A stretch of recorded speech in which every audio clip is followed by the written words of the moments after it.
Vamos a continuar con el desarrollo de la clase 1, en este caso con el video número 2. En esta oportunidad vamos a desarrollar estos dos contenidos, la máquina herramienta y la herramienta de corte, dos de los actores principales de todo proceso de arranque de viruta. En relación a la máquina herramienta hay que analizar tres aspectos: los movimientos, los criterios de selección y las características técnicas. Respecto de los movimientos, podemos decir que los hay de dos tipos: el denominado movimiento principal de corte y el movimiento de avance o de alimentación.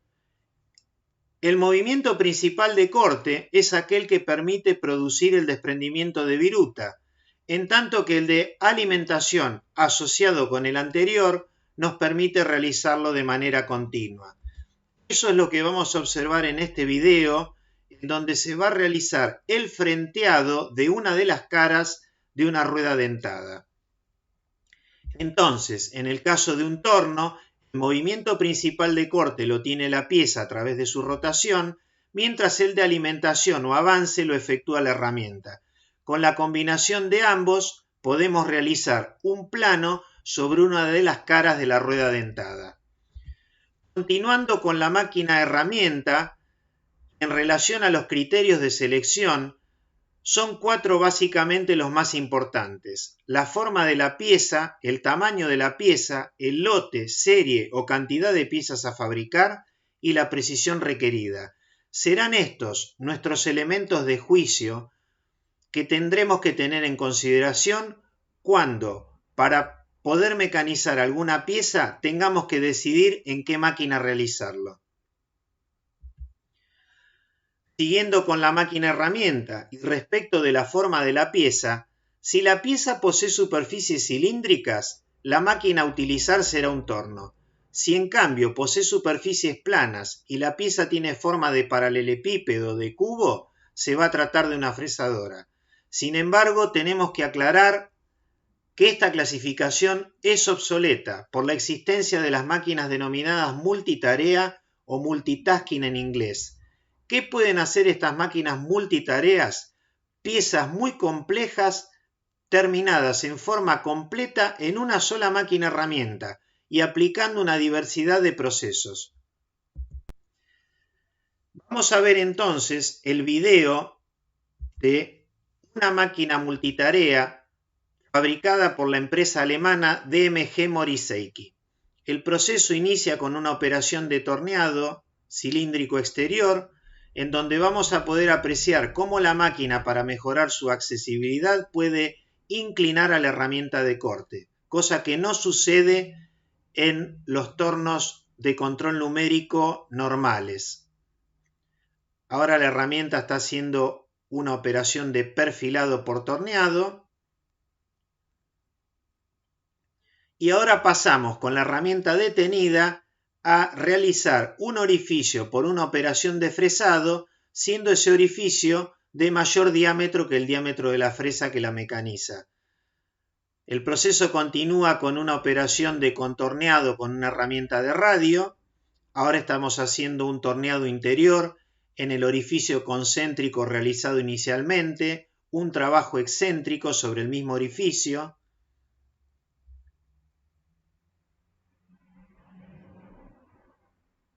Otro proceso más sobre el mismo orificio, del cual no tenemos la posibilidad de analizar de qué proceso se trata.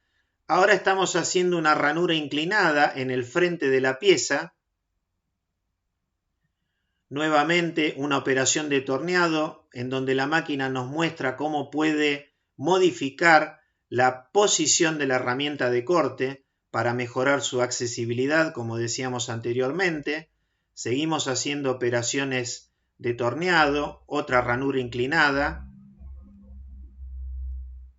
Y ahora la máquina herramienta pasó a realizar unas operaciones de ranurado mediante una fresa de metal duro integral, en donde la máquina utiliza el plato como eje divisor, de manera tal que le permite realizar una serie de ranuras separadas entre sí un determinado ángulo. Fíjense la cantidad de herramientas que tiene la máquina. Ahora va a realizar una rosca sobre uno de los diámetros de la pieza. Es una operación de roscado por creado en realidad.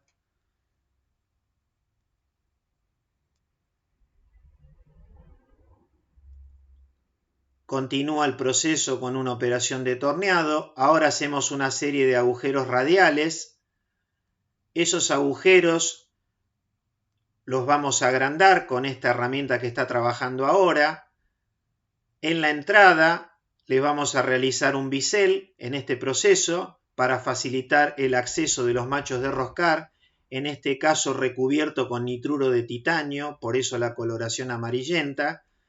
Y bueno, en este video hemos tenido la posibilidad de observar cómo una máquina multitarea puede realizar operaciones de torneado, de fresado, de roscado, ya sea con machos, ya sea con creadores, operaciones de fresado para hacer ranuras, etc. Es decir, toda una diversidad de operaciones en una misma máquina. Siguiendo con la máquina herramienta y en relación a la cantidad de piezas a fabricar, podemos decir que hay una fuerte relación entre el número de piezas y el tipo de tecnología a utilizar.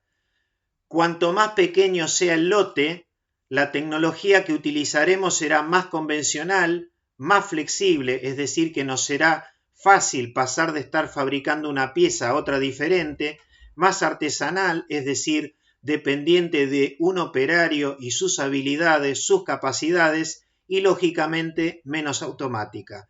A medida que vaya aumentando el número de piezas iguales a realizar en el lote, el proceso se va a volver cada vez más rígido, es decir, adaptable a una menor cantidad, menor variedad de piezas. En este diagrama podemos observar en el eje vertical variedad de piezas, en el eje horizontal tamaño de lote. Una máquina convencional se adapta a fabricar una gran variedad de piezas en lotes pequeños, la máquina de control numérico a una menor variedad de piezas en lotes un poco más grandes, y en la medida que el tamaño del lote va en aumento, el sistema de fabricación que tendremos que pasar a utilizar será un FMC, es decir, un Flexible Manufacturing Cell, una celda flexible de manufactura, que en el caso de tratarse de un FMC de torneado, no será otra cosa que un torno de control numérico asistido por un robot encargado de la carga y descarga de piezas. Entonces, si consideramos a modo de ejemplo una pieza de revolución, si el lote es de pocas piezas, lo vamos a resolver con una máquina convencional con un torno paralelo, tal como el que podemos observar en la transparencia arriba a la izquierda.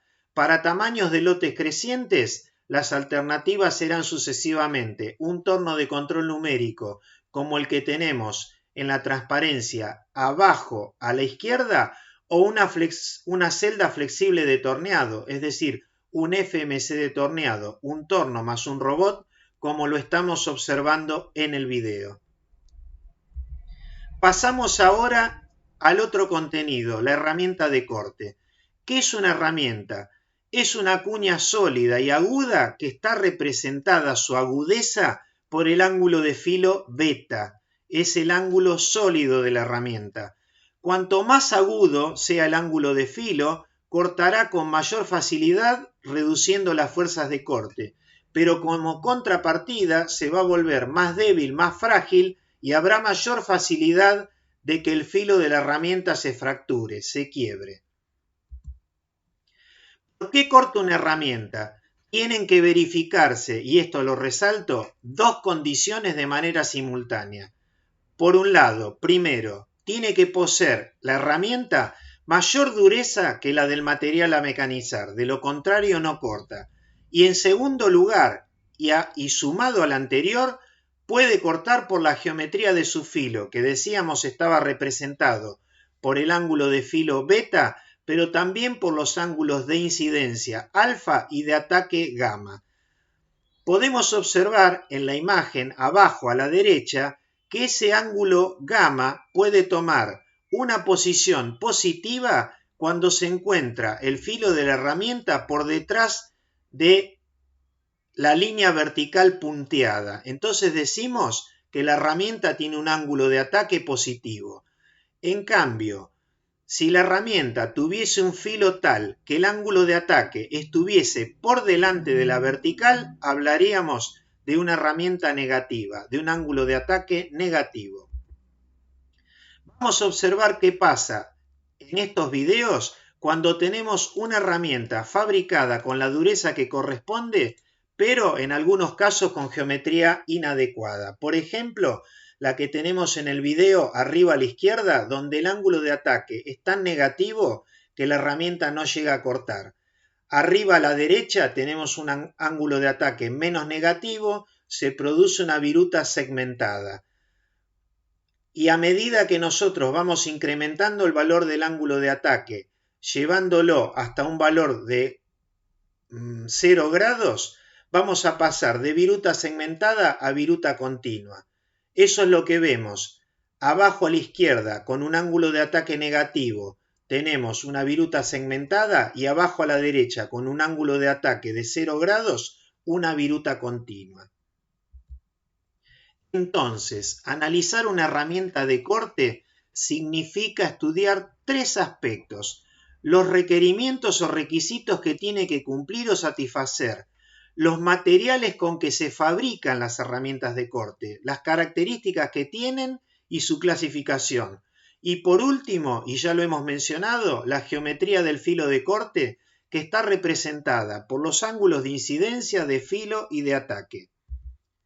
Los requerimientos más importantes que tiene que cumplir la herramienta de corte son: primero, dureza. Tiene que tener una dureza mayor a la del material que mecaniza, pero esa dureza se tiene que mantener a altas temperaturas, porque tengamos en cuenta que en el mecanizado, por acción de la deformación plástica y de la fricción, se generan altas temperaturas sobre el filo de la herramienta y la herramienta debe conservar su dureza a alta temperatura. Por otro lado, la herramienta debe estar formada por un material que le dé tenacidad al filo. ¿Tenacidad para qué? Para poder soportar, por ejemplo, cortes interrumpidos, como sucede en el fresado, o cortes interrumpidos cuando se mecaniza un material poroso. La tenacidad será necesario a los efectos que el filo de la herramienta no se fracture. Por último, será importante también la conductividad térmica necesaria que sea alta para que el calor no se concentre en la punta de la herramienta, sino que se difunda a través de ella. En cuanto a los materiales con que se fabrican las herramientas de corte, acá tenemos un listado de los materiales que se utilizan en la actualidad. El material de menor capacidad de corte es el acero rápido. Luego tenemos el metal duro, los metales duros recubiertos, los cermet, los materiales cerámicos, el nitruro de boro cúbico y el diamante policristalino. Por último, lo que queremos mostrar son las formas comerciales de las herramientas de corte.